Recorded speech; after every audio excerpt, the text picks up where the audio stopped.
qu'est-ce qu'un simple avion de ligne peut bien nous dire sur l'économie de tout un pays? Eh bien, figurez-vous que c'est énorme. Un seul de ces géants du ciel, c'est le résultat du travail de milliers de personnes, de technologies de pointe, de chaînes d'approvisionnement qui traversent le monde entier. Bref, c'est l'illustration parfaite de ce qu'on appelle un espace productif, c'est-à-dire les lieux qui créent la richesse d'un pays.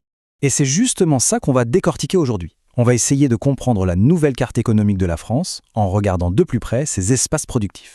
Alors, au programme, on va commencer par le moteur high-tech, ensuite on se penchera sur la nouvelle carte de l'industrie, après ça, petit détour par l'agriculture, et on terminera avec l'énorme secteur des services. Allez, c'est parti. On attaque donc avec notre première partie, le moteur high-tech de la France. Et pour voir comment ça marche en vrai, rien de mieux qu'un cas concret. Direction Toulouse. Ok, mais avant d'aller plus loin, mettons-nous d'accord sur les termes. Un espace productif, c'est quoi au juste? En fait, c'est tout simple.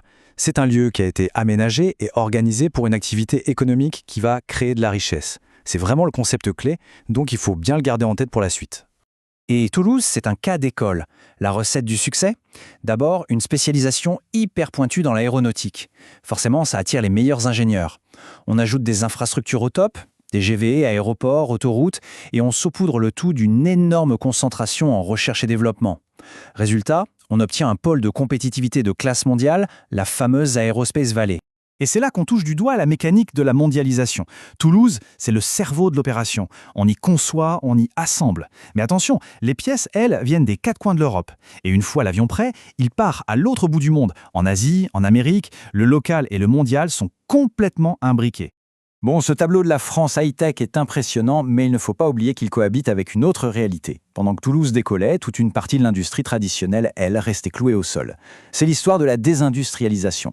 Pour bien se rendre compte du choc, regardons un chiffre. En 1975, l'industrie en France, c'était 6 millions d'emplois. 6 millions! Et aujourd'hui, on est tombé à 3 millions. Le chiffre a été divisé par 2. La moitié des emplois industriels a été balayée en moins de 50 ans. C'est énorme. Ce phénomène porte un nom, la désindustrialisation. Ça veut dire quoi concrètement? Ça veut dire des usines qui ferment et donc des emplois qui disparaissent. La cause principale, c'est souvent la délocalisation. Les entreprises qui déplacent leurs usines dans des pays où les coûts sont plus faibles, comme en Chine. Alors, face à cette vague, certains territoires n'ont pas eu le choix. Il a fallu se réinventer complètement. C'est ce qu'on appelle la reconversion. L'exemple d'Amnéville en Moselle est assez fou. Là-bas, on est passé des hauts fourneaux des aciéries au parc d'attractions. On a remplacé l'industrie lourde par une économie basée sur les loisirs.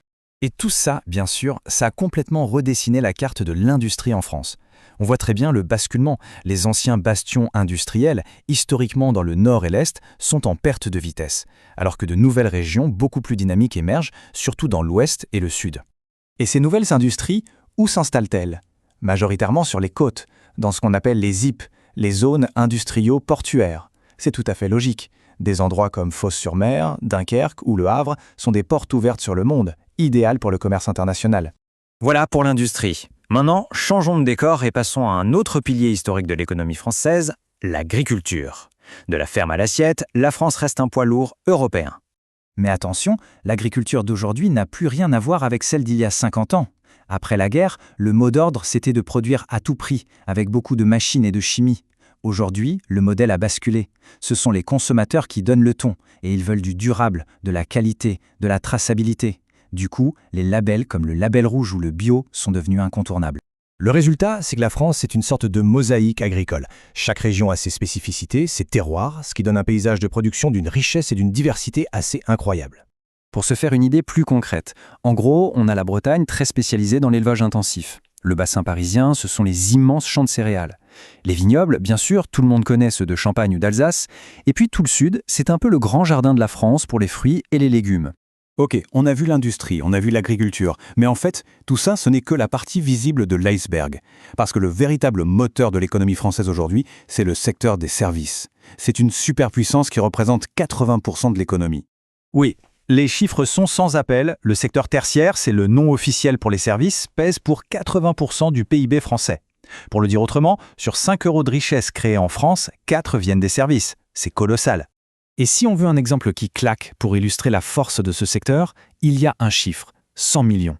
C'est le nombre de touristes étrangers qui viennent en France chaque année.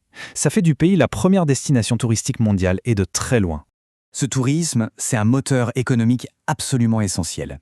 Et ils se concentrent dans des espaces très spécialisés.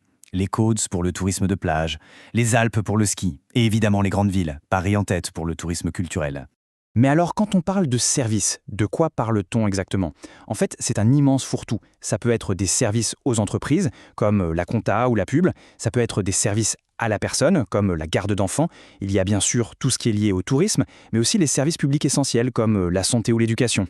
Alors, pour conclure, à quoi ressemblera la France productive de demain? Sera-t-elle celle des pôles high-tech, du tourisme mondialisé ou d'une agriculture qui se réinvente? Probablement un mélange de tout ça. Une chose est sûre, la carte économique du pays n'a pas fini d'évoluer.